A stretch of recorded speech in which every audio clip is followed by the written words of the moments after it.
And now, another exciting episode in the adventures of Outdoor Journal Radio. Well, hello there and welcome to the program. Thanks for joining us. I'm Angelo Viola. He is Peter Bowman. Hi there. And this is Outdoor Journal Radio Podcast. Yeah. Come on now. Not to be confused with Outdoor Journal Radio, which is in the past. This is now podcast. Or Outdoor Journal Television, which is in the past. Whoa. Like way past. Like you're going way back now. I was listening to that intro. If I gave you a goose call right now, do you think how long would it take you to learn to call a goose in, do you think? What the hell kind of a question is that? Well, because you hear this geese, so you know what geese sound like. We have geese and gooses on our intro. I'm just saying, we have turkeys around here. With this a goose turkey. call in hand, could Angelo Viola, could he learn how to call geese, do you think? With a goose call? Yeah. Oh, I'm good at that shit. Yeah? Oh. Okay. Watch me go. Okay. Why, did you want to put a little wager on something? No, I'm just wondering when you hear that, the two tones of a goose and then all the different types of calling and all that. It's very intricate. It's like it's like calling mallards. There's the feeding chuckles, there's the highball call, there's all kinds of different stuff that you have to learn. You know what I mean? The barn swallow. Now, there is a difficult You know how to make. call on a swallow, don't you? Yes, sir. Thank you, Dean. Welcome to the program. Another wonderful episode coming your way. Later on, we'll be joined by a fascinating gentleman. His name is Ridr Knowlton. And did you find this guy? Like, how does this work? Why would I found him through a fellow podcaster, Jamie Pastilli. He was a client of his, and he recommended the book. So it's a great book. It's sitting right here, as you can see in front of Mr. Bowman, or beside Mr. Bowman's, because there's Mr. Bowman here, and then there's a Mr. Bowman there. Easy on the head there, eh? All right. You're going to break me. The book is called A Collection of Untold Stories. I will tell you, they are all outdoor stories. And the guides. You forgot the main part. Oh. Well, it's Untamed. It's Untamed. Untamed, I'm told the same thing. Like if you were untamed, you would probably be untold because you're not tame. It's true. Sure. And if you were untold, it means you have no people, encumbering your space. You're probably untamed as well. And naked, too. Naked There's as well. a bunch of bullshit. Thank you. Okay, Jimmy. It took you long enough. Anyways, fascinating book and equally fascinating gentleman. He'll be joining us a little later on with some wonderful stories about the outdoors that we can all relate to. Yes, sir. For sure. In the meantime, Mr. Bowman. Yes, sir. Fishing Canada season is hot and running right now, bud. Just hot and running. Right hot now. and running. Yeah, I like that. Hey, you like that, don't you, kid? Yeah, our new episodes are airing weekly as we speak on the Global Television Network, and then on Sportsman Channel Canada, World Fishing Network, WFN, they call that, and on a bunch of smaller stations as well. Yeah. And the story, you're gonna go into that whole story, are you? That's a whole different thing. A whole different thing. That's the Fishing Canada television. So, now you're going to go to fishingcanada.com and then the web store on top of that. There's three things that we have to intro here. You know that, right? Well, do we? Because the listener feedback that we're going to read here in a moment might suggest that maybe not. See, but listener feedback, we love that. On this one, I love what he or she has written in. But they have to remember that they're not the only listener. If we get new listeners in, we need to get them towards our TV show and our website and our store. We get new right? people every week. There you go. Every week there's new people. So we have to, sorry for the redundancy and the repetitiveness, et cetera, if we keep going on. But sometimes we have to, that's for business. We have to do that for our business. Winter sale, then. That's not, then for sure. Now that you explain it that way, I'm good with it. Because new people need to know the this, winter right? sale at Fishing Canada, the store, is on. It's happening. Although around this here kind it of doesn't, stuff. You can get all doesn't look like winter around Actually, here you could just wear this stuff out there. Now you thin jacket or whatever. You don't even need your winter jacket. Just I came in my hoodie. Just all you need right now. So mild. Yeah. Apparently, we're not having winter sales. I see we're. Oh, is it once out? again, It's done? new items are in stock now. We should read all the pages in the book. Apparently. Where'd you get winter sale from anyway? Oh, you saw that white picture all the winter, I didn't saw you? that. I try and be professional. I don't want to say Oh, we now have free shipping on all orders. No, Look at this beautiful fall color sale. Oh, sorry. Exactly. It looks like to me a winter scene. We're just trying to see if Nick is listening to us here. Oh, yeah, he's busy. He's busy. Oh, Nick is busy. He can't listen to you. Are you kidding me? Hey, did you see him? Have you seen him go through that phone while we're on here? He can listen. These kids are multitaskers now, but that phone and he can't listen to you. They can talk on the phone and watch YouTube at the same time. I don't know how they do it. My lovely grandson, Nicky V. Give me a hell yeah. He's asking you if you want a beer right now. Yes, I'd love one. Thank you. Can we get on with the show? Get on with the show. We have a listener feedback from, actually the name is Maple_32 via Apple Podcast. That's a 5-star rating, though, isn't it, Dean? Yep, it was. Hello. That's a 5-star? Yep. Thank you very much, Maple. Appreciate it. We appreciate all of this, including what you wrote. And Maple says, I'm 30 years old and on the road for work. I love to listen to the podcast every week. Entertaining and informative. I watched the Fishing Canada show, as he just mentioned, growing up, watching the Fishing Canada show. And I also have to say that the quality of the past couple of seasons is far better, and I can still appreciate the made-for-TV style versus the raw YouTube content that I also watch frequently. So, Volva, he's talking about you, obviously. He says the last couple of seasons he thinks are the best that we've ever produced in 40 years. Is Volva's nickname Maple? Did Volva write this? Yeah, well, you know what? He's getting smarter and smarter. He just might have. I don't know. That's his new nickname now, Maple. Hey, Maple. That's a pretty good one, actually. Anyways, thank you very much for that. Appreciate it. But there's more. Oh, yeah. One critique is that some of the now I'm assuming, and Dean is assuming as well, and Ange, I'm sure you're going to assume, this is going back to our podcast here, I think. So one critique is that, because we were just talking about Fishing Canada, some of the topics, though important, are starting to get a bit redundant, i.e. live scope, i.e. catch and release, i.e. invasive species, etc. But I do agree with your viewpoints. I really like when you guys talk about specific trips, techniques, and have on unique guests to bring you new perspectives and discuss topics outside of my current knowledge, biology, poaching, guiding, etc. I also enjoy the format, fan questions, news, etc., and length of the show. Keep up the great work and off-the-cuff humor. So, okay. So what's going on here? So we obviously talk a lot about, i.e. live scope. Yeah, for sure we do. Catch and release, we do for sure. Invasive species, well, definitely we do about all that.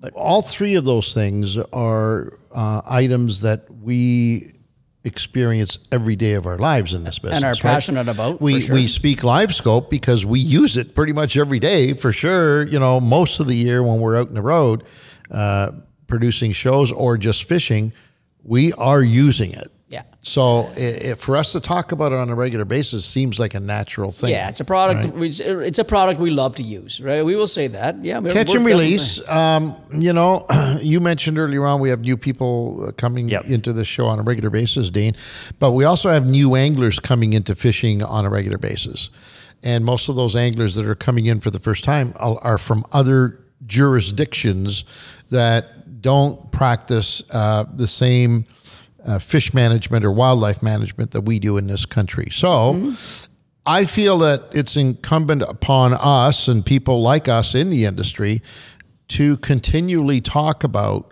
catch and release and other good, sound management tools that are in place for fishery and wildlife. So, and I think Maple would agree that we do talk about keeping some fish too. We're not. We certainly don't. I mean, you go to our Instagram right now, you'll see how to fillet a pike. You know what I mean? We have stuff like that. We didn't release that baby. And that baby tasted good. He got released right into the frying pan. And then the invasive species thing. You know what? Yeah, maybe we're going to harp on that. This is a modern day important point that we really need to drive home. You know, it's not even, well, it is here in other species, but we're talking about the grass carp and the Asian carp, etc.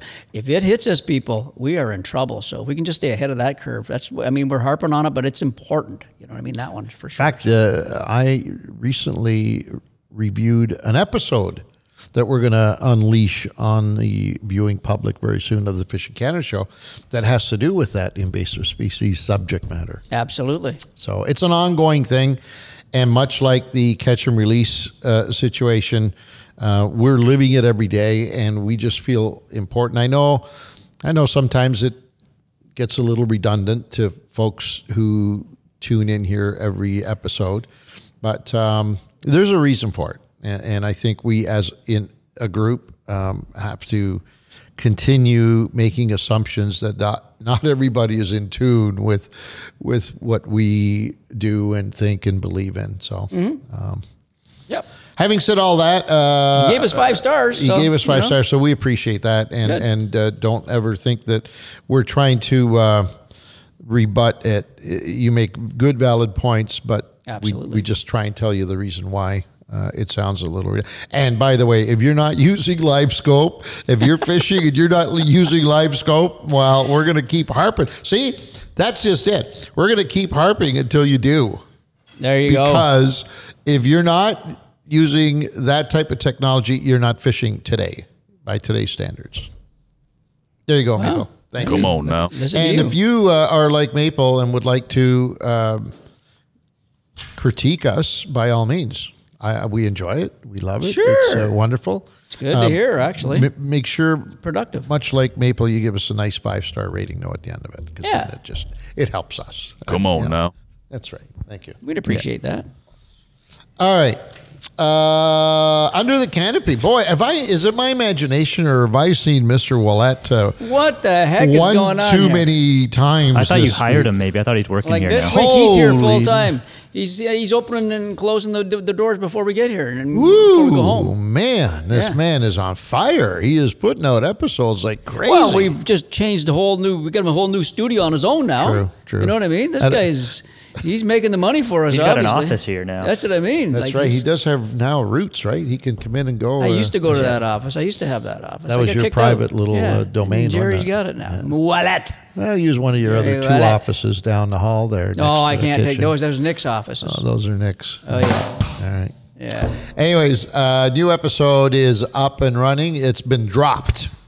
It has dropped. Drop the needle. For Under the Canopy, a wonderful product. If you have not hooked up with Jerry Willett and Under the Canopy as of yet, well, shame on you. The nice thing about podcasts is that you can always start and then go back and catch the whole dealio.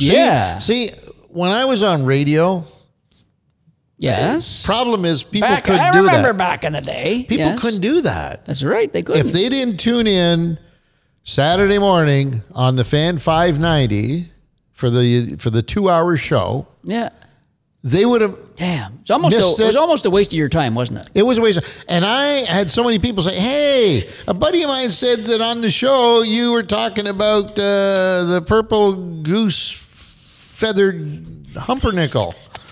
And I want to know more about it because I've got one in my backyard. Well, Do you know how to call them in? Did I get a goose I call? used to use a little caller. I Yeah. guess you did. Did you notice that? Oh, I noticed your movement there too. Yes, indeed. And I'd have to say, well, there's nothing I could do. It's gone. It's behind us. Into the abyss. That too. And so now the beauty of podcast is that you can go catch it all. You haven't missed a thing. If you haven't joined until now, you haven't missed a thing. So we have no recordings of your old radio None. shows? Wow. We have them in house here. We have not all. We No. have the whole show? No. No. We have little clips, like I think special little clips and stuff. Yeah. I from each can't episode. believe that the fan would not have You kept a record of everything, would they not? It was analog, baby. There's no real. Yeah, they had tapes. They could tape By the it. way, you're going to have. I don't want to let the cat out of the bag. But we're going to have a show coming up here in the next few weeks with a very special individual that you and I have been fortunate enough to I got know a for a feeling I know number who of you're years, talking about. and he was behind some of the production on that radio show. Oh, yes, I do know. And when we have him on, we're going to play some of the stuff that he produced. Nice. The little pieces that. Oh my God! I bits. listened to him the other day. Laugh They're your just- arse Yeah, I off. heard some of those too. Oh They're great. my God! maybe some new, some repeating sound bites. We could put them back into We're our gonna have to system. update the board. Yeah. Oh yeah, for sure, especially Good. Hans and Franz. Oh God, I can't wait. You look a They little were- tense. They were good. Anyway, Oh boy, there's something to look forward to. You'll know why we're laughing when it's going to hit in a couple of weeks on this show. So, Anyways, just quickly, Jerry's Yes. interview with Jack Summers on metal detectors, which is seems to be getting to be more popular all the time. The subject is kind of you're seeing more people walking around beaches, etc., like that. Jack even come over one time. My wife lost her wedding ring, engagement ring.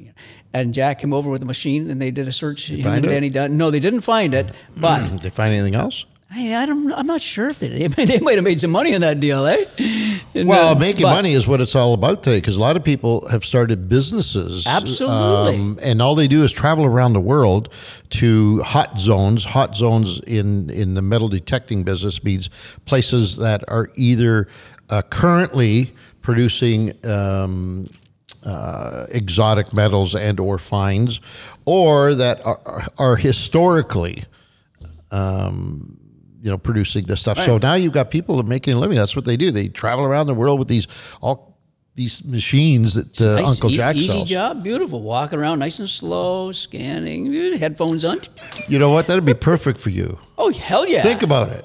Because so you want to be slow on that job. Right. Right? But so I'd have Megadeth coming through here, so I'd never be able to hear the signals. Too. I wouldn't be able to Pantera and Slayer. Anyways. I wonder if my wife threw that wedding ring away. I wonder if she just tossed it. Trying to get rid of it. I said, get Jack in here to find it and save my marriage. Yeah. Maybe. How'd that work out for you? She's got the ring and she's stuck with me still, too. You didn't hear a gunshot, did you?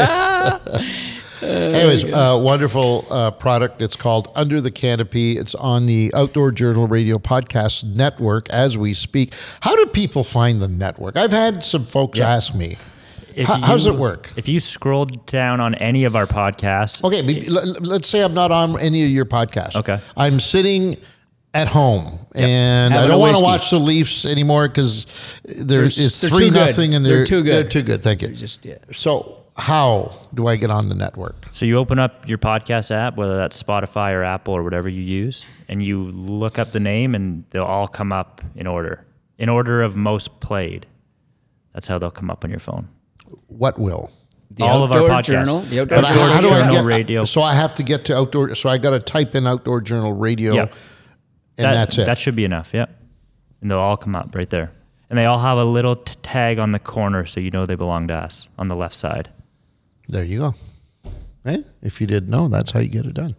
Pretty soon you're not even going to have to do it, right? You're just going to think the Outdoor Journal Radio Podcast, and it's going to somehow come on all your devices, your computers in front of you. Out of this microphone, you're going to start hearing the headphones, and those two guys in the front, they're going to start talking to you right there, bobbling their heads. Well, you know what? I mean, it would be a bad idea. We're not getting any younger. It'd be a good podcast. Just have it all right. Those two guys doing it. I think it'd be great. A good little bit, anyways. I think it'd be great. Oh, God. In the news at fishingcanada.com. Yes, sir. Because we were talking about that earlier on. The gateway, the portal to your next fishing adventure. Give me a hell yeah. Hell yeah.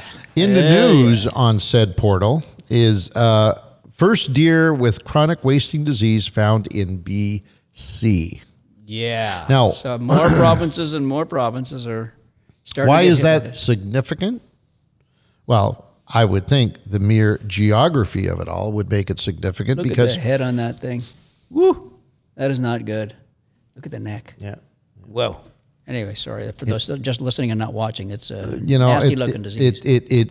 It's BC has always been treated from a wildlife standpoint as its own wildlife zone because of the pristine mountains. And well, the mountains kind of keep everything to the side. I got and now with this showing up on the other side of the divide, it's something to be concerned about. And there's a whole story about it on the news. You know what the weird one is, and Dean and I were talking about this yesterday, is that Ontario still has not had a case, a reported case. We've never had a confirmed case ever. Ontario. Yep. Really? Yep. We've got as many deer as almost anybody. We're surrounded by it. I got looking at the map yesterday. Now, I mean, in the summertime, there's a lot of water that separates the U.S. Like northern U.S. has a lot, right, Dean? A ton, yeah. A ton. There's a lot of water that separates, but up in northern Minnesota, I think it's Minnesota, there is a chance they could come across the border there quite easily, right? But up until then, it might be difficult for them if it doesn't freeze, if the rivers don't freeze, et cetera, et cetera. But there has to be deer up here. People are just ignoring it, or I don't think people test as much as they should, probably. Right. Most hunters don't even know about it. It's not a concern, but right. Yeah. It's probably what it is. And it's funny because when it's not in your own backyard, you don't really. Right. And do you want to know? Like, well, that's the other thing. You don't know, don't I hurt wouldn't you. want to find out that I ate a deer with CWD. I've eaten a lot of deer. Right. I'd prefer not to know. So I don't know. That's one way of looking at it, I guess. At the risk of sounding stupid, because I haven't read the article that is on fishingcanada.com in the news section. That's headlined by First Deer with Chronic Wasting Disease Found in BC. I haven't read that. Does it talk about what you just said? You know, if a human comes in contact with a deer with CWD or chronic waste disease, is it something that we can catch? So it's not advised that you consume it because so there's never been a confirmed case in humans, but they did a study on macaws, which are pretty much as close to humans as you can get, and they got CWD just by eating the meat. Wow. So they caught it. Humans have never, but you don't want to be the first one. Very quickly, how did it affect the macaws? What did happen? That I don't know, but know? It's deadly. Like 100%, you won't survive CWD. Wow. All these deer die. So.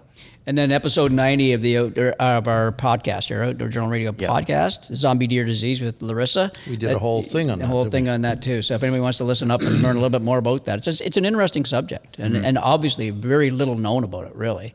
Especially Ontarians. You would think we'd be right up to date on it. Everybody would know. Especially with the amount of deer that we have in this province. Yeah. I mean, we have a lot of whitetail in this province, right? Oh, yeah. Tons. Yeah, tons. Very quickly, is there like a mule deer more affected by it or easier affected by it than whitetail? Or Mule deer like were the first ones to get it. Okay. And I think it started in Colorado. There's what happens. There's what happens if you come in contact with that, right? Yeah. Yeah, the deer look good up there anyway. I know. Anyways, it's a story that we should all be staying in touch with. It's sitting there right now waiting for you to read it on the fishingcanada.com portal. Yes, sir. Under news. Under news. How about this week's fan question, Angelo? Well, how about it? How about from Brandon Forbes from Alberta? Another Albertan. I love this. We get lots of Westerners that are listening in and joining us. I mean, they love their fishing.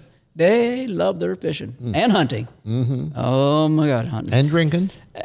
You figure? Well, they should love drinking. This is one of the first provinces to have the drive-through beer. That's right. Damn it. Pull up. Hey, give me a 12-pack. After hours, give me a 12 Canadian or whatever you want to get. Yeah? Hell yeah. Anyways, Brandon, we're not saying that, Brandon, you're a drinker or you're not a drinker. No. We're not saying anything like that. Nor do we. We just we don't drink? Well, no, we don't want to sound like a bunch of, drunks, do we? Probably did, but that intro to this right there probably sound like a couple of crackheads or something. Oh, that's nice. That's going to translate really well. Well, just saying. All right. Brandon asks, By the way, did you hear what's his name? Crackhead Bob? No. I love Crackhead Bob. I do too. Yeah, I miss him. But no, Bublé on Michael Bublé. Yeah, he was on the NHL's All-Star event. No, I didn't see it. You didn't watch that? No, it was hilarious. Did you watch it, Dean? I didn't watch it. No. Oh, so he comes on. So I love that guy. He's got a great sense of humor. Oh, does he ever? Yeah. I had no idea. Oh, yeah. So he comes on. He's a little bit on the wild side during the event itself because he was one of the team co-captains. Right. Anyways, then they did an interview with him sort of away from that venue, just as an interview post. Right. And man, he was hilarious. Frank, what'd you give me? You told me with that mushroom was just like, and he goes into this whole thing about his buddy Frank, who gave him this mushroom that he said, it'll chill you a little bit, just get the nerves out before the NHL thing, and you'll be fine. Anyways, he's giving this guy shit that it wasn't just, anyways. That's fantastic. I'm going to look it up. I'm sure we can be able to find that. Hilarious. And that reminded me of you with the comment. With the comment. Yeah. That's right. Crackhead Bob. That's right. Carry on. Crackhead Bublé. Is that what you're saying? I don't know. I mean, some people might look at that interview and say, whoa.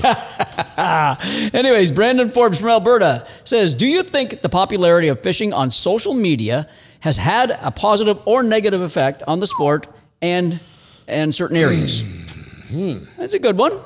I mean, it's going to be just our opinions, right? But so that I don't get this right. So Brandon wants to know, has social media, has the internet had a positive or negative effect on fishing? Is that what he's basically saying? On the sport, on fishing in general, and in certain areas, and some fishing areas. I'm assuming that's what he's asking. That's what it looks like to me. Yep.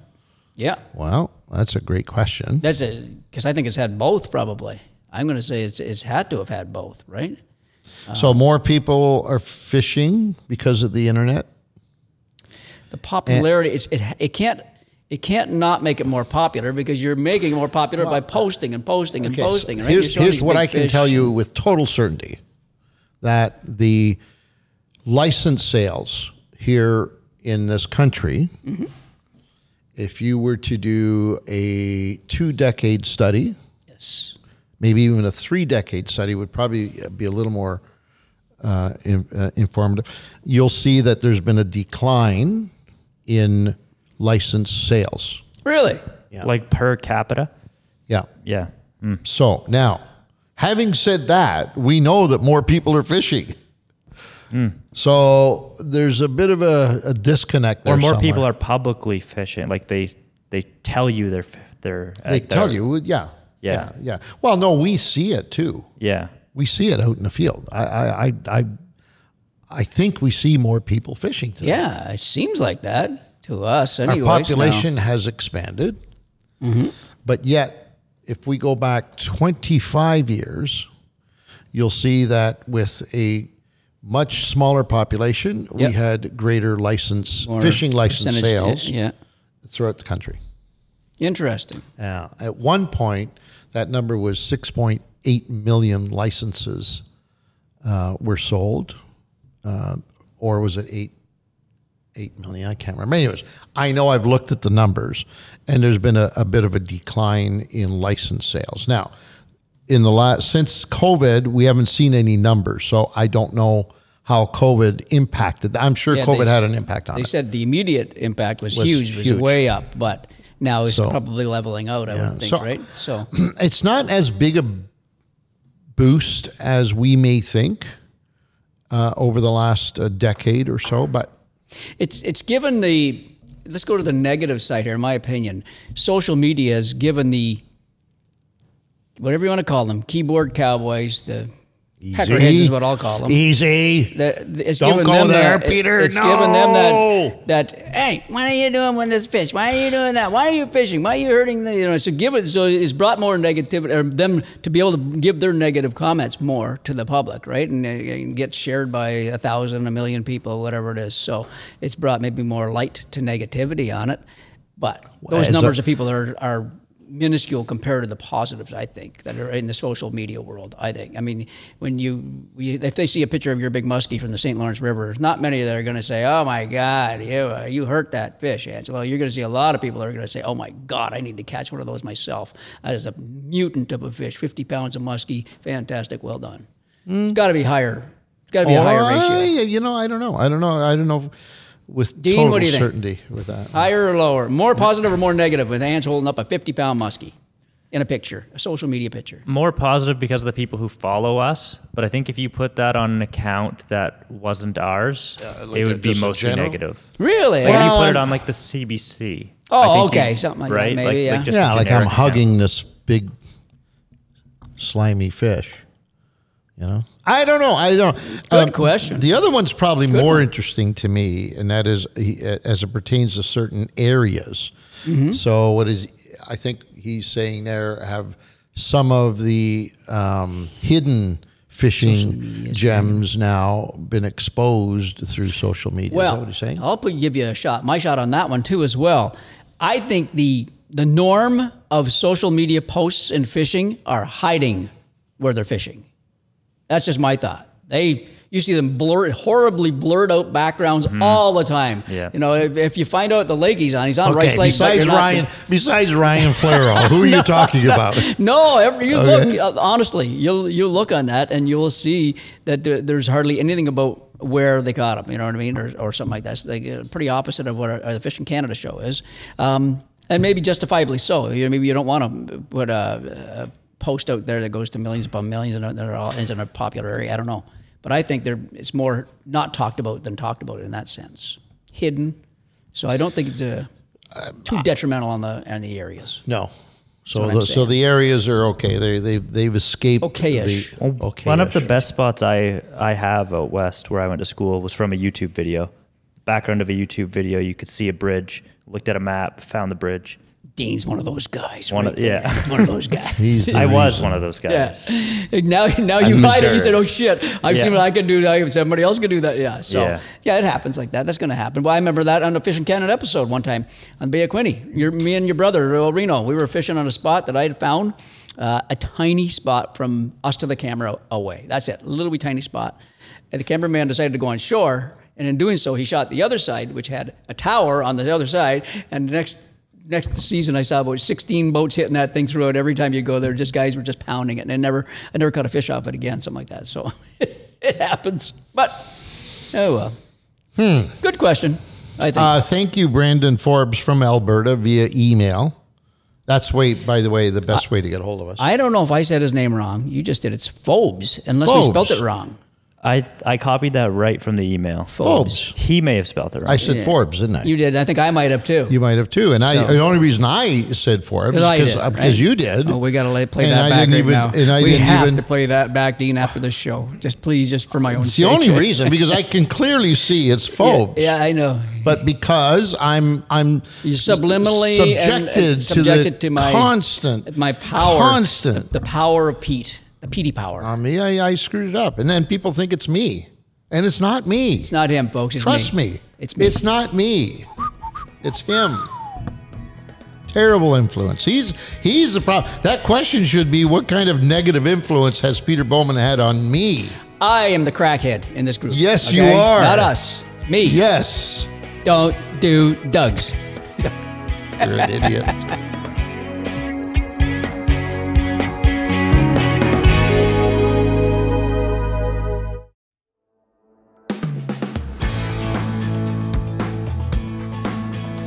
The humble goldfish, everyone's favorite aquatic pet.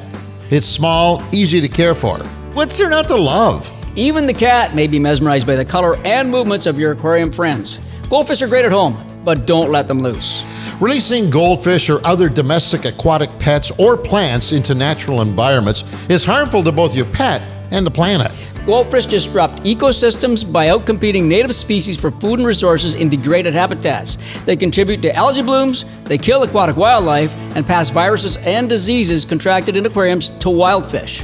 They could even live up to 40 years and grow as big as a football. Anglers, this is where you come in. If you find a goldfish at your local fishing spot, report it to the Invading Species Hotline or go online to eddmaps.com. Remember to never dump your live bait into the water and risk spreading other aquatic invaders. Keep our lakes free from invaders and don't let them loose.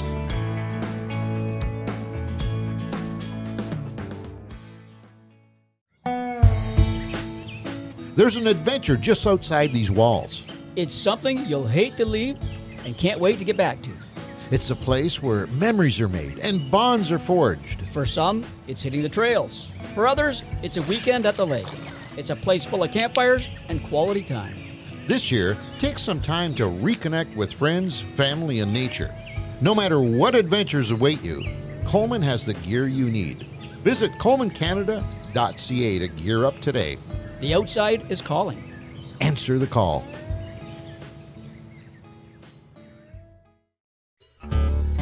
What brings people together more than fishing and hunting? How about food? I'm Chef Antonio Maleka, and I have spent years catering to the stars. Now, on Outdoor Journal Radio's Eatin' Wild podcast, Louise, Hookset, and I are bringing our expertise and Rolodex to our real passion, the outdoors. Each week, we're bringing you inside the boat, tree stand, or duck blind and giving you real advice that you can use to make the most out of your fish and game. You're going to flip that duck breast over once you get a nice hard sear on that breast. You don't want to sear the actual meat. And it's not just us chatting here. If you can name a celebrity, we've probably worked with them. And I think you might be surprised who likes to hunt and fish. When Kit Harington asks me to prepare him sashimi with his bass, I couldn't say no. So whatever Taylor Sheridan wanted, I made sure I had it. Burgers, steak, anything off the barbecue. That's a true cowboy. All Jeremy Renner wanted to have was lemon ginger shots all day. Find Eating Wild now on Spotify, Apple Podcasts, or wherever else you get your podcasts.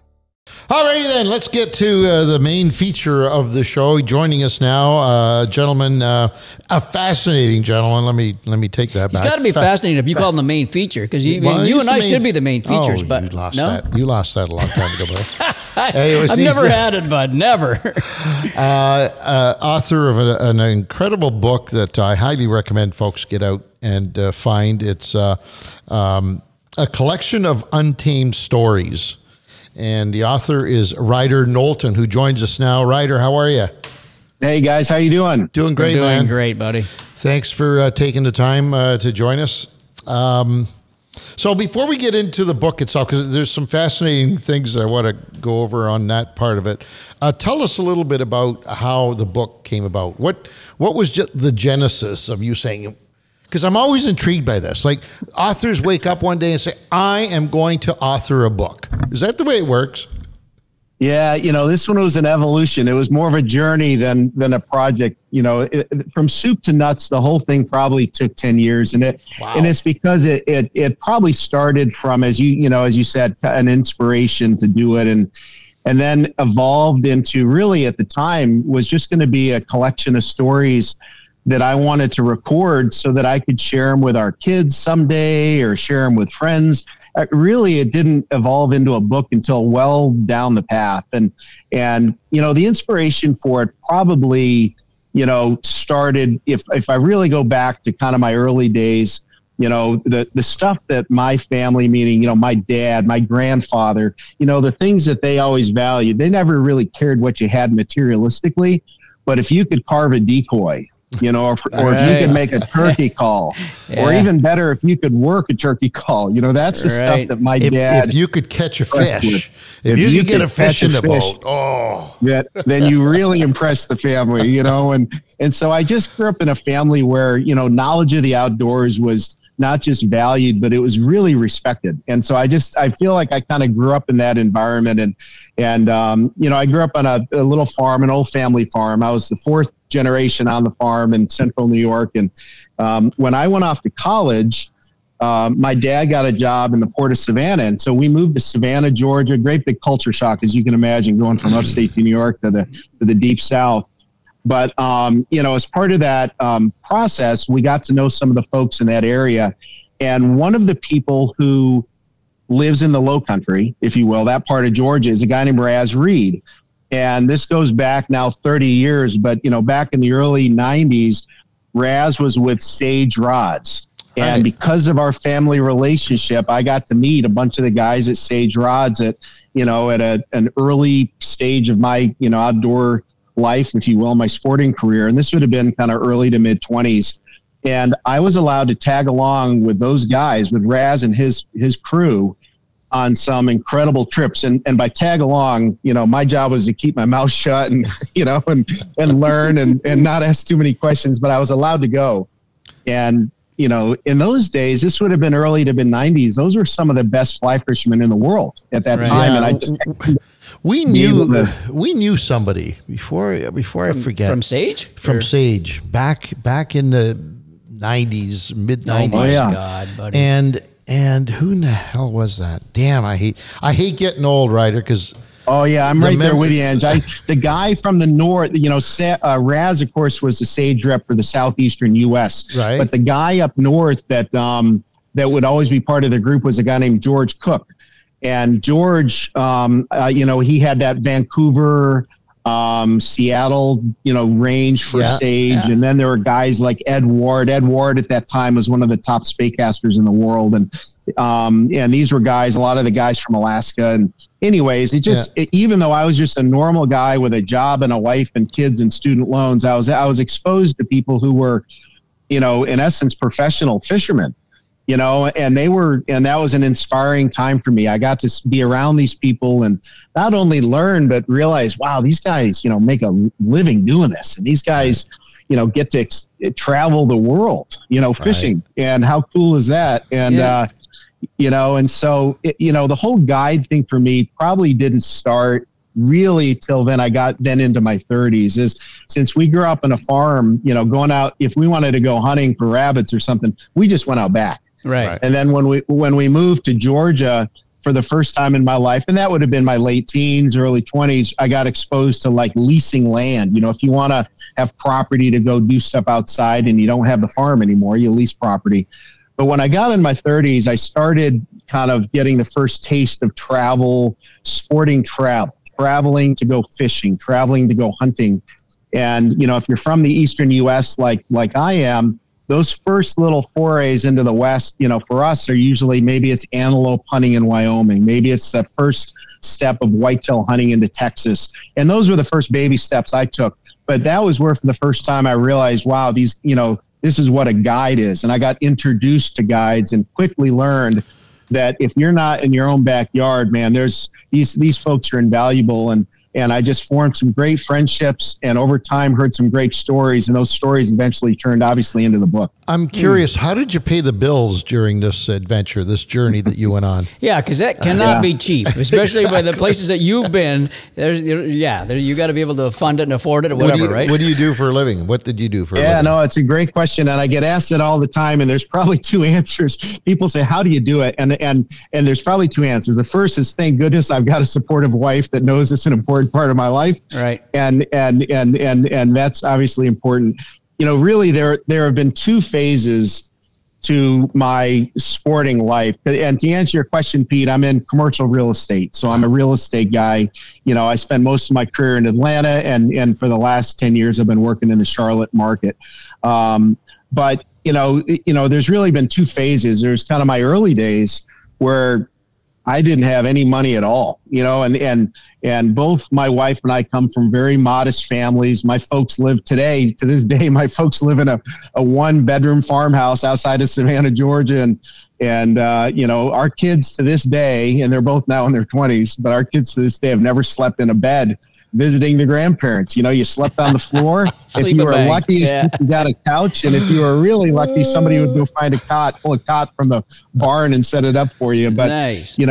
In those days, I had no funds and obviously you always have time limitations. And so I say there was probably two things. One, I prioritized fishing and hunting so much. I was kind of forming my real estate career. I was maybe getting to be known as one of the new young guys who, could put together real estate deals in Atlanta. But at that time, I had no money and I was covered up in student loan debt. Yeah. And so you're going to laugh at this, but I literally spent my 20s driving the same old beat up truck with 300,000 miles on it and no air conditioning. And until you lived in Georgia with no air conditioning, you know yourself at another whole level. Yeah, for sure. Wow. So the reason we brought you on the show, by the way. Can I ask one more question before we get too far? Yeah. When you're writing a book, going back to the writing thing, do you just have a pad and paper there and you just start scrubbing stuff down? Do you talk into your phone? You got 10 years of recording this stuff before you even put it out. What do you do to get that finally to a book? What's the process? Yeah, Pete. No, it's so the early inspiration was probably the Condit family of Wyoming, and this is a legendary outfitting family out west. And I've spent 20 years now with Mark Condit, and we've hunted all sorts of stuff together. But in those days, in the early days of me hearing these stories, and maybe I was sitting in a ranch house, or maybe I was sitting around a campfire, but I started literally the only piece of paper I would have was my boarding pass from wherever I had flown in from. And, I did a lot of, I was getting into mountain hunting. I was packing light, and that would be the only piece of paper I would have. And so I would literally I would hear stories around the camp. And that night, whether I was sleeping in the bottom of a bunkhouse or out literally sometimes in a one-man tent stuck on the side of a mountain, with a headlamp at night, I would jot down, notes from the stories I'd heard that day around the camp. And I did that for years and years until literally I had this stack of boarding passes from years of notes. And I said, man, I got to type this stuff up. I'm going to lose these things. And so eventually I typed them up, and that effectively kind of became the first draft, if you will, of the guides. That's cool. That's a great story. Imagine if you and I had done that from day one of Fishing Canada through Outdoor Journal, traveling and all that. Oh my God. So we brought you on the show because we often hear stories. We interview guides. We do a lot of work with guides. We use guides ourselves all the time. But the part that was interesting for this story was that we're getting stories from the other side. You're a guy who uses guides, who has used guides all his life. And what's really fascinating is that you've been able to take all of these wonderful journeys that guides have been on and put them into a book. And that's what makes the storylines here, the whole thing, fascinating. And now I know why. Having talked to you this morning, I know why you were the type to get all of this wonderful, we'll call them folklore, because I'm sure a lot of them are not, you just picked this stuff up from a guide and assumed that he was telling you the truth, right? Yeah, you do the best you can, and I'll be honest with you, you can't make some of this stuff up. No, I mean, these are folks that live and breathe. At the end of the trip, I fly back to civilization. These folks live out there, and they, these folks live in the, in the jungles, and they live up in Nunavut, or they live out in the middle of Alaska, and this is their life year round. So you can't make the day-to-day life that these folks have. You just can't make it up. And on that note, I certainly a lot of the stories in the book originate from Canada. The fascination with Canada, and I'm talking as an American that you are, there's a fascination with Canada that it's the last frontier. And we have to get up there before before it's over, and we have to get up there and hunt and fish and discover things. That's still going on today, not just when you were doing the early research for this book, but it's still going on today. Americans are fascinated with our outdoors in Canada. Give us a little bit of perspective on that, would you? Yeah, and is it everything that you thought it was going to be? Yeah, everything you're saying is so accurate. When you think about, and this is just my perspective, when I think about the great wilderness of the world, and listen, people today are starting to explore Antarctica, and Greenland's now become a destination. So I get all that. But when you really think about, kind of the practical places, if you will, when you think about real wilderness, you think about parts of the Amazon. You think about, surely you think about Western or Northern Alaska. You got to think about some of the big concessions in wild Africa, and big parts of Australia are remote, but the areas that are really sporting destinations, are pretty defined. And so when you really start thinking about it, I mean, I'm not sure that Canada isn't the greatest wilderness on earth, really, if you really think about it. And then you start thinking about the diversity, the incredible diversity of Canada, and you just work your way across the provinces, and you start in the east and think about what to this day is maybe my number one bucket list, wish list of all time, is to get up into Labrador and Newfoundland and go try to catch a 6-pound brookie, which you guys do all the time, but for me would be a dream, then you think about the legendary salmon fishing of the St. Lawrence in Quebec, and you think about the legendary, the fish. Oh my gosh, the maybe the greatest fishing in the world in Ontario, and then getting into some of the most beautiful Rocky Mountains in North America, the Canadian Rockies, and then eventually you get to what people talk about as the Serengeti of North America, which is BC. And maybe the greatest list of big game. Surely the area that would closest rival Africa, for just incredible big game would be British Columbia. So yeah, no, I think Canada has that view, and I think it rightfully deserves it. Here's a loaded question. Destination. Loaded question for you. Are Canadians as nice people as everybody says? The answer is absolutely yes, but I want to give it more depth than that. I think this outdoor folks, sporting people, right? Men and women that appreciate the outdoors. And I'm not talking about just catching a fish or shooting some game. I mean, people that appreciate the outdoors and appreciate that experience. Those are special people. And I think those people are special wherever you find them around the world. I have found that as I have been around the world doing this, I have found that is a consistent theme, whether you're in parts of rural Africa or parts of remote Nunavut. It's just the similar thing. But yeah, no, Canadians, you'd be hard pressed to find a group of people that are more enjoyable to be around than Canadians. And why wouldn't we? We live here. Yeah, but he's right. You guys get to enjoy it every day. Yeah, we live it. We live it. That lifestyle. Yeah, you don't have to fly through Minneapolis and then head up and take a flight up into Calgary. You guys are there. True. Ryder, you mentioned in the book that your first connection to the outdoors was fishing, and it wasn't till later in life that you started appreciating the hunt a little bit more. Take us through that, if you will, please. Well, I grew up. Central New York is a wonderful outdoors place, and to be honest with you, it's taken me to grow up to appreciate what I had as a kid. As a kid, you never really appreciate that necessarily what you have right in front of you. And but hunting in the Northeast is tough. Obviously the weather's tough. You just don't have the number of animals, and specifically, you do a lot of still hunting. In other words, moving slowly through the woods. When I went hunting with my dad and was learning, including in the early days when I got to carry an unloaded gun, but I still went along. You still hunt. You're moving through the woods and trying to get up to an animal. When we moved to Georgia, one of the incredible things about southern hunting versus northern hunting for me as a kid at that time was the whole concept of food plots and box stands.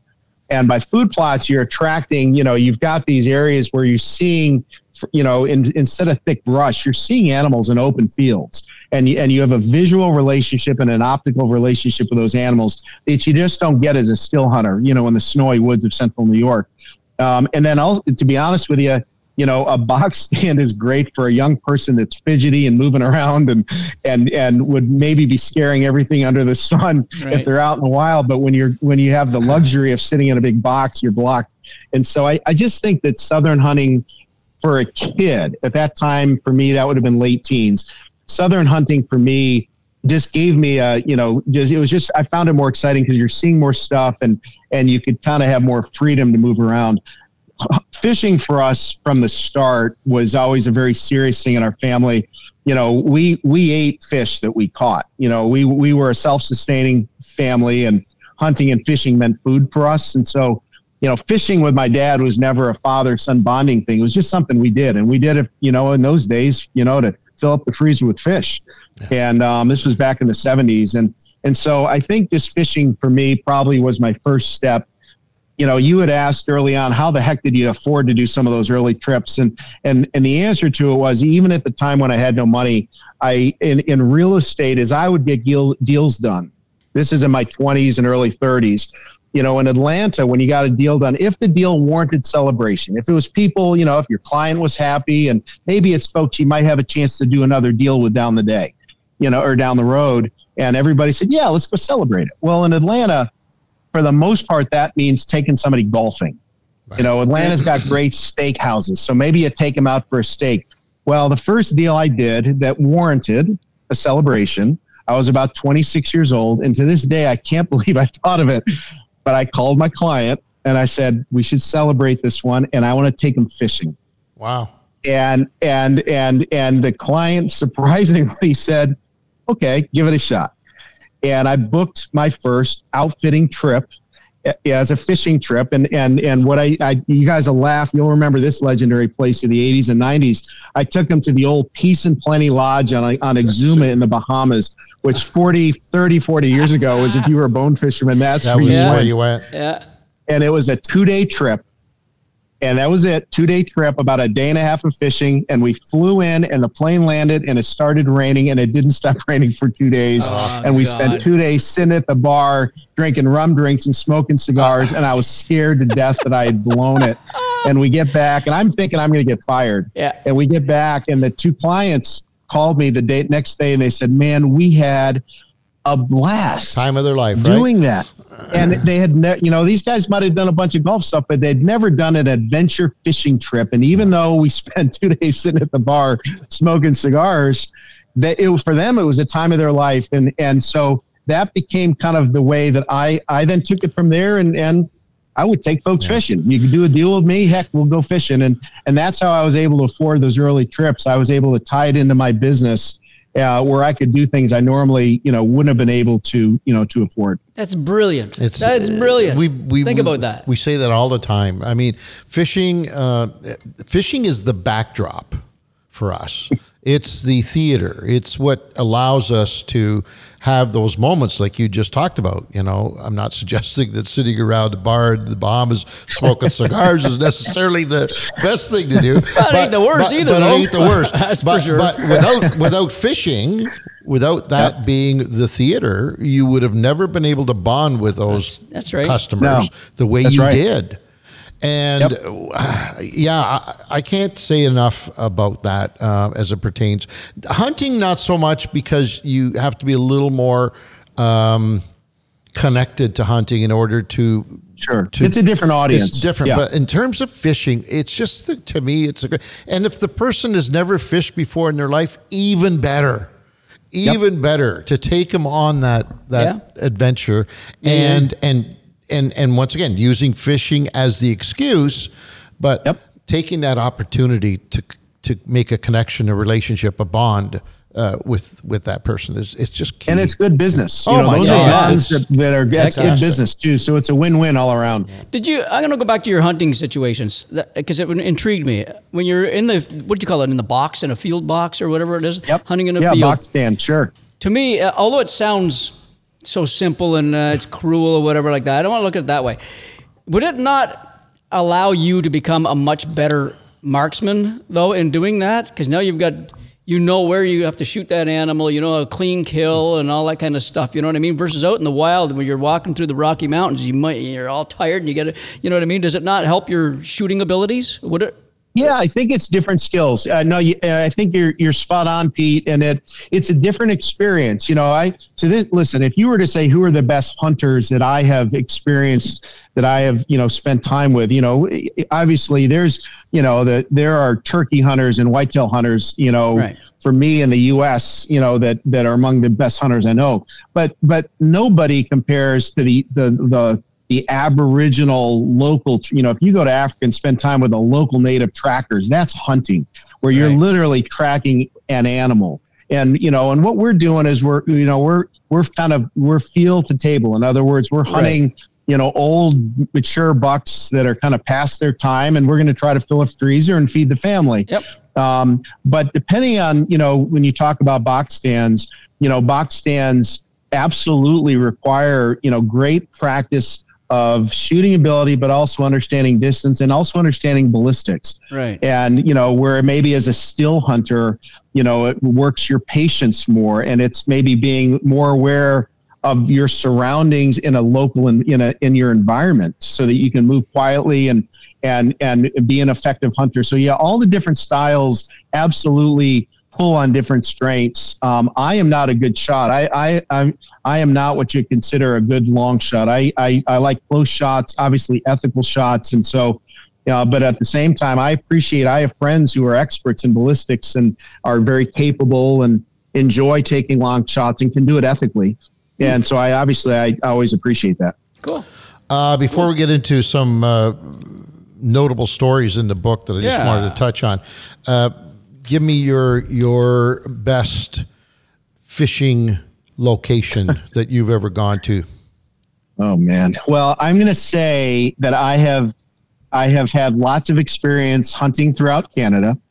I have very limited experience hunting throughout Canada. And so as far as places that I would like to spend more time fishing, Canada, I mean, if I listed, the top 5 bucket list places or things for me to do in the world of fishing, number one, without question, is to go try to truly get one of the legendary big brook trout, of Labrador or Newfoundland. And I've tried it and failed in Maine, but someday I'd love to get up to Labrador and Newfoundland.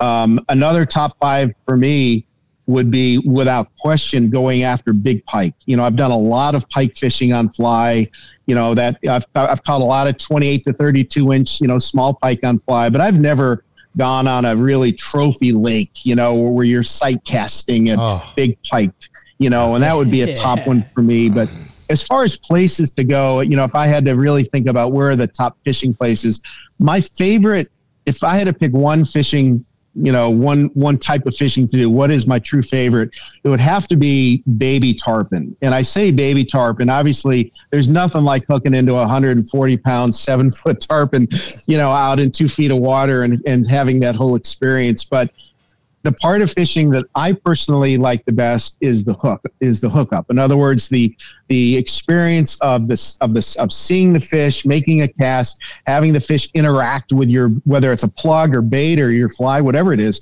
but the interaction of the fish where they then take that and then if I can fight a 20-pound fish instead of a 120-pound fish, I don't mind that one bit. I'd rather fight the 20-pound fish. How true is that? You make a really good point because sometimes we get hung up on size, and in terms of fish catching, you're absolutely right, because 20 to 30 pound tarpon in relatively shallow water is probably one of the most exciting experiences man can have. That 150 and beyond is really not a fun experience. We equated to sturgeon, for example, on the Fraser River. God. Like, we all go out there because we want to hook up with a 10-footer. That's kind of the lure, right? Yep. But once you do, if you're fortunate enough to do that, you never want to do it again. Yeah. Hey? Yeah, I'm done. I tap. I'm done. Everybody else, Tuna, we all want to hook up with 1,000-pound tuna. Yeah, but you only want to do it once. And while you're doing it, you don't want to do it anymore either. So in the middle of the fight, you want, as Pete said, you want to tap out. Yeah. So I'm glad you brought that up. That's a really good point. I also agree with Ryder too. I think everybody has maybe a different perception when they are a different like or their best part of fishing. But I'm like Ryder. After I hook that fish, it's kind of like then the sturgeons just mellow out. But it's that whole excitement. Even if you're not sight fishing is the best. But even if you're not, you're fishing a weed line. You drop, and then your jig drops down, and all of a sudden, boom, and as you know, that's a big old largemouth. There could be a big old, set the hook, and that's, to me, that's the most fun part as well. I agree with that one. Just that bite, that getting it, just luring it in and getting that bite, and then I'm listening to you guys, and we've had guests on the show, and we ourselves have pussyfooted around the issue too. Are we looking at down the road, some point down the road, fishing hookless? Is that a possibility? No, I still won't do that. You still won't do that? No, because based on what you just said. I threw my jig out there. And you felt, boom. That's right. That's it, you're done. It's a dirty old muskie, and I don't want anything to do with him. Good. I want my largemouth. Have you ever thought of that? It's funny. You guys had a recent show that I thought was so interesting about some of the new regulations in parts of Canada about releasing in time before you have to release the fish. And does that theoretically, affect taking pictures, and Ange, I think you had made the comment, or Pete, maybe it was you that made the comment that, your buddy can always take a picture of you as you release the fish. And that's such a cool shot, seeing the release. But, another part of fishing that I love, I have to admit, I am an absolute nerd for beautiful fish photography. And I love seeing the colors of whether it's a brookie or you guys had a show recently on a part of the Albany River system where you guys were catching walleyes, and the yellows in the walleye were just remarkable. Yeah, gorgeous. And then of course smallies, I think, are the prettiest fish of all, and a good photo, good bronze back. And and so that part of it too, I want to land that fish because I do want to get a quick picture. Yeah. All right. So Catherine so that hookless, is on her own. Catherine's going to be a one-person deal in that whole. We know an angler that has been practicing that for about 10 years now. She's a fly angler. And she has no hooks. She just goes out and does her thing and gets that rise, and boom, she's done. What do you think, Dean? Would you do it? Hookless? I like to eat too much of it. Attaboy.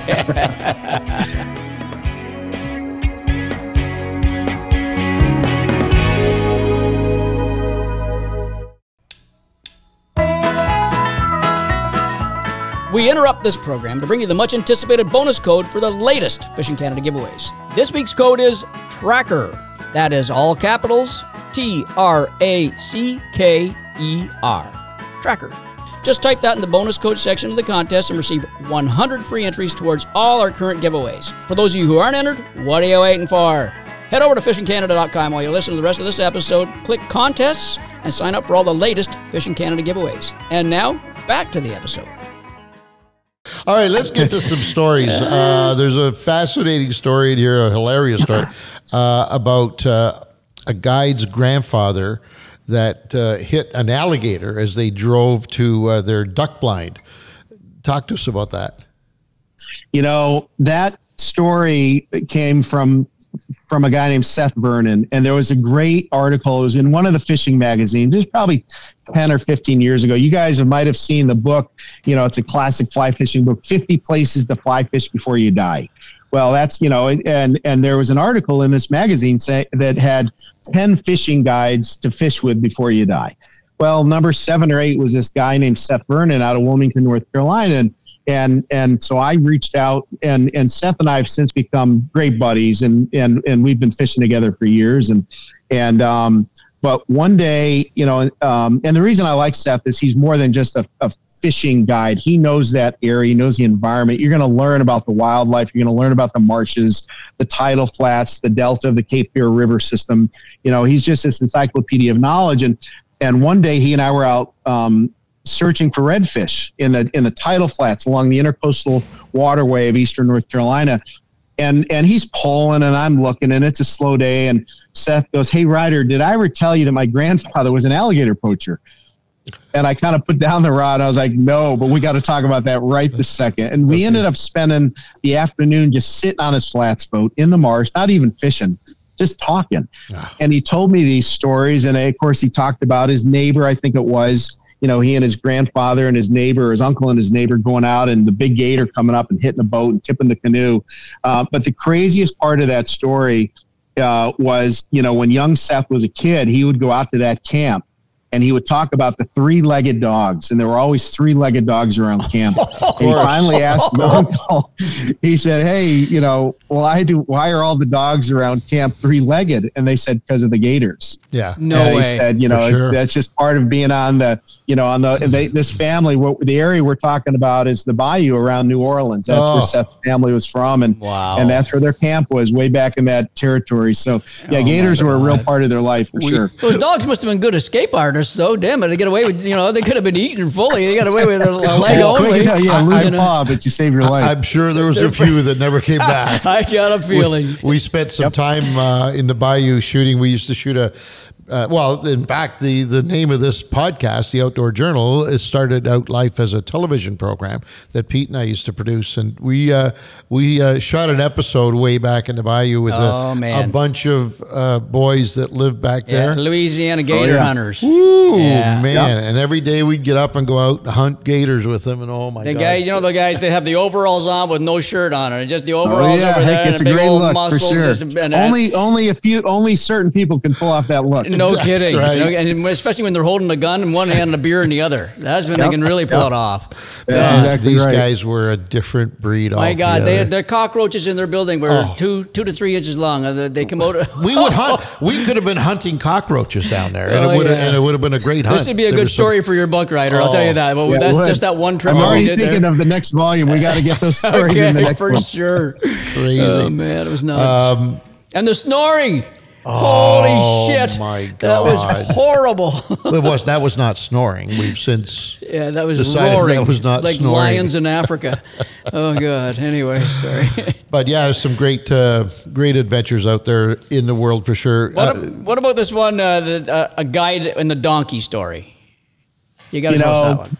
Oh man, that's such a classic. That's Mark Condit, and the Condits, the old Condit stories. Those really were the first stories that I said, "Holy cow, I got to write this stuff down. Like, I got to remember this stuff." And Mark's father, Win Condit, is one of the true legends of Western outfitting in the United States. And this was back in the 40s and 50s and 60s, a different time. And he was one of the early guys to explore parts of far northern Alaska for new areas to hunt moose and bear. And he would fly up there in a single engine Piper Cub, and his buddy Eddie King would fly his own plane. And they did that so that if one of them crashed, the other guy would have a chance to rescue the one who crashed. And they went so far north into Canada that eventually they started crossing the peninsula. And to get back, they would follow the coast. And Win Condit befriended the Inuit and would stay in the villages, and they would hunt seal and walrus with the Inuit on the way back down. And these are all Outdoor Life magazine stories from the 40s and 50s. And anyways, that's, his son, Mark Condit, and I have become great friends. And Mark, they don't make him like Mark Condit anymore. He is an absolute cowboy. He's a real cowboy. And he, one night in a bar in Ten Sleep, Wyoming, he told me about the night that he, he used to ride a mule when he would pack his elk hunting trips, in the Bighorns in Wyoming. He always used a mule, and he would ride a mule while the other guys were on a horse. And he said, Ryder, one night, I was sitting, and it might've been in that same saloon. He said, one night I was sitting at the bar and bragging. I had too much to drink, and I was bragging that, hell, I'll ride this mule right into the bar. And you guys can see how, good I can control this mule. And of course the locals at the bar were telling him to, forget you, pal, get out of here. Well, darn it, if he didn't walk out of the bar and hop on his mule, and he rode the mule right back into the bar, right past the folks sitting at the bar, out onto the dance floor, and he spun it around. And this is him, and this is, I've heard the story. You talk about, can you double check the accuracy? And no question about it, these stories expand over the years, but I've heard this one actually told by a couple folks. He spun his mule around the dance floor a couple times, and what nobody knew was that below the dance floor was a sunken cellar where they stored supplies for the bar. Mule busted through the dance floor and fell down into the cellar with Mark still on the back of the mule. Oh my God. They still tell that story in Ten Sleep. And that's just one of endless. You can't make this stuff up. It's life as a cowboy in wild Wyoming. And it's great. His classic stories. God. Those little towns are just magic, aren't they? Fantastic. When you're fortunate enough to see them, they're just just a story waiting to be written in each one of them. Story waiting to be written, for sure. Yeah. Well, the book is fascinating. I urge folks, if you want to just lose yourself in some great storytelling, and some of the stuff, like Ryder keeps saying, you can't make this stuff up. Exactly. I highly encourage folks to search it out. I'm assuming it's available on if they go to Amazon, they'll find the book. Oh, no doubt. If you go to Amazon and Ridr Knowlton, RIDR. And the guides, you can find it right on Amazon, super easy. Before I let you go, you had an encounter with one of our podcasters, although he wasn't a podcaster at the time, on the Ottawa River. You employed the services of Jamie Pistilli. Did you not at some point?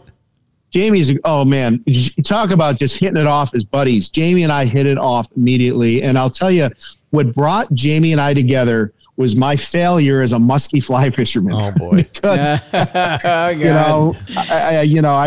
I've caught them on plugs, but I've never landed one on a fly. And being from North Carolina, that area, you get into that southern range of some really interesting northern species, including the muskie and the rough grouse and even the native brook trouts. That's kind of the lowest end of their native range. And so I've spent many years on some of these great destination rivers of Virginia, Kentucky.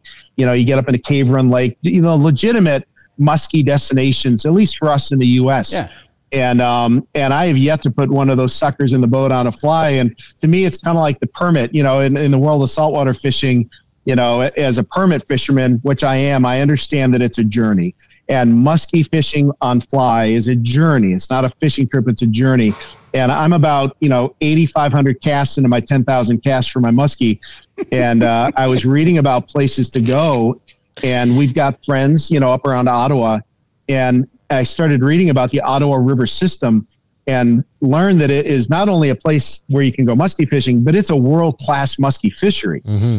And I kind of said, holy cow, this is fantastic. And did I do a lot of research on guides, tons and tons of research. And, when somebody answers the phone and starts making promises about how big a fish you're going to catch, that's not the guide for me. Right. What I'm looking for is a guy that says, yeah, we've been having a decent year, but what you're going to do is experience the area, and it's a good fishery, and we'll see what happens. And of course, that's Jamie. And so, yeah, we met through my failure as a muskie fisherman, did some fantastic smallie fishing off the Ottawa. To this day, my best smallmouth ever on flies with Jamie, and we've been buddies ever since. It's got to be for a guide. It's got to be one of the worst things you could ever hear. Oh yeah, by the way, I want to catch a muskie on a fly. Like the poor guys. Your chance of success has got to be less than 1%. It's already horrible with big stuff, with all this debate casting and all that. I want to do it on a fly. By the way, I was going to say you do a wonderful presentation on this format. Just to let you know, and also let you know, Jamie is looking for a partner.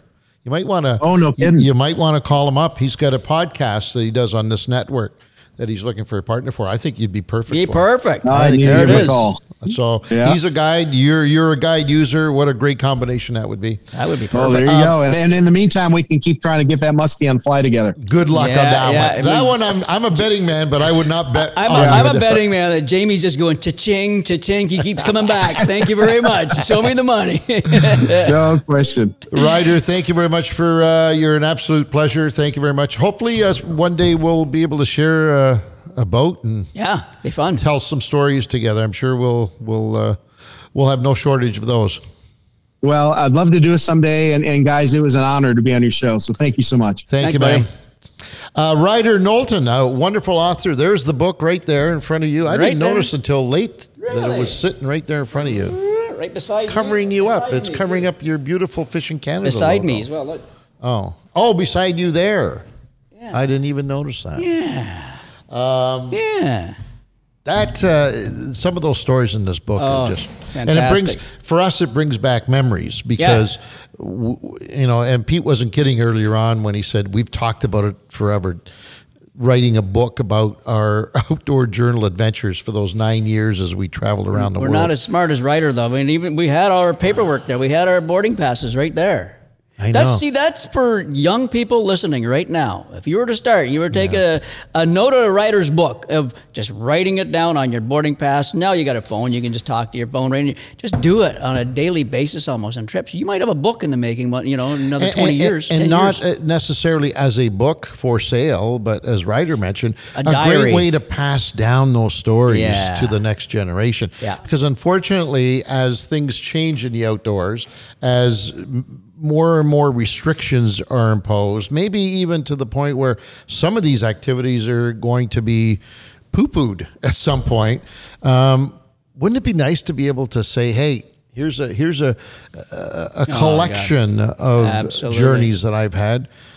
Enjoy them. I said so many times, my dad and I had the discussion before he passed away. He says, I should write a book. I says, you're damn right you should write a book. And I'll be the one guy that buys it. Doesn't matter if anybody else says the story, because he tells me all the stories, but I know he had so many more in his mind. And they were just, I could hear those stories over and over again. Like to this day, he could still tell me those stories, and I just love it. You know what I mean? So if you sit there forever, listen to it. Like a guy like that, you could imagine sitting around a campfire with him. It'd be so much fun. Craziness, and not just the guide stories, his stories. All these trips he did, sitting at a fishing destination, smoking cigars and drinking rum. Oh, that's where I want to be right now, so bad. Once again, the book is called A Collection of Untold Stories. It's available everywhere. Go to Amazon. I'm sure they'll be more than happy to. I never asked them, how much does that cost anyways? Do we know? Does it have it in there? I don't know. I'm not looking. Let everybody else look at it. What do we got? No, don't forget fishingcanada.com, the gateway, the portal to your next adventure. New outdoor contests adventure. all the time. We All got the time. some new Garmin stuff going up right now as we speak. Beautiful. Again, oh my God. Boats, motors, and trailers coming, folks. So Yeah. this summer, Yes. you don't want to miss that one. Yeah. That's for sure. That's for sure. That's it. On behalf of the entire crew here of Ova behind the camera today, as he usually is. Nick was even here today for a little bit. Looking good. Yeah, he was in and out. He was on his spry. phone all day. But you know what? At least he's here. At least he's sitting here. And that's a big plus. Of course, Dean Taylor, our producer, as usual, on the board. On behalf of them and my co-host Peter Bowman, I'm Angelo Biola. Thanks for joining us. Talk to you next time.